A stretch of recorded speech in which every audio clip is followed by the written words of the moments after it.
मकर संक्रांति जो एक मजेदार फेस्टिवल है। हाँ, वो बात अलग है कि मुझे पतंग उड़ाना नहीं आता, लेकिन इस दिन जो बढ़िया बढ़िया पकवान बनते हैं, स्पेशली वो तिल गुड़ के लड्डू, बाप रे बाप, मुंह में पानी आ जाता है।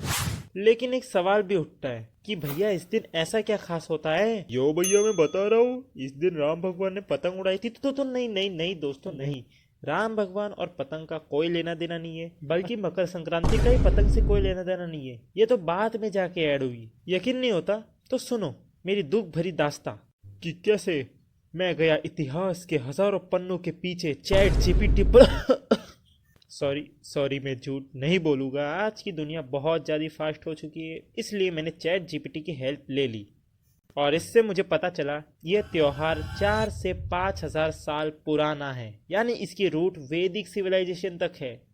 और जनरल नॉलेज के लिए मैं तुम्हें बता दूं कि भीष्म पितामह जो महाभारत के एक अहम कैरेक्टर है, उनके पास वरदान था कि वो अपने शरीर को अपनी मर्जी से छोड़ सकते, लेकिन नहीं छोड़ा।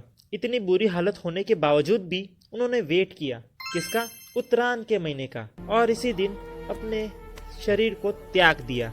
क्यों? तो देखो, हम सबको पता है इस दिन से समर स्टार्ट होते ही सनराइज की डायरेक्शन साउथ ईस्ट के बजाय नॉर्थ ईस्ट पे मूव होती है।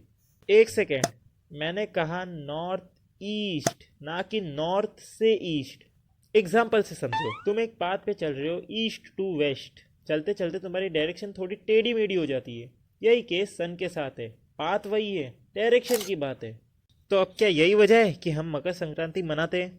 तो नहीं, सिर्फ ये नहीं, एक्चुअली मकर संक्रांति का पतंग से कोई लेना देना नहीं है। ये तो बस एक हार्वेस्ट फेस्टिवल है। स्टार्टिंग में मैंने कहा था कि ये फेस्टिवल 4 से 5,000 साल पुराना है, जिस समय कैलेंडर भी नहीं हुआ करते थे।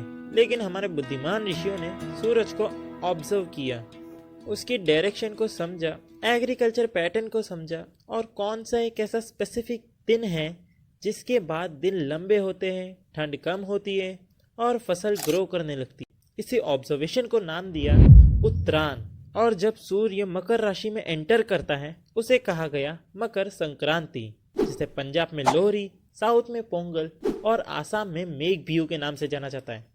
तो हाँ, यही कारण है कि हम त्योहार को सेलिब्रेट करते हैं, सूरज दादा को शुक्रिया अदा करने के लिए। लेकिन इसमें एक बात मिस हो गई, पतंग। भैया पतंग की बात क्यों नहीं कर रहे हो? तो सुनो, पतंग बनी 2000 साल पहले चाइना में। हाँ, ये 100% सही है। और इसे बनाया गया वॉर के लिए। शौक मत हो जाना, बताता हूँ कैसे। एनिमी का कैम्प का डिस्टेंस नापना हो या हवा की डायरेक्शन चेंज करनी हो, वगैरह वगैरह।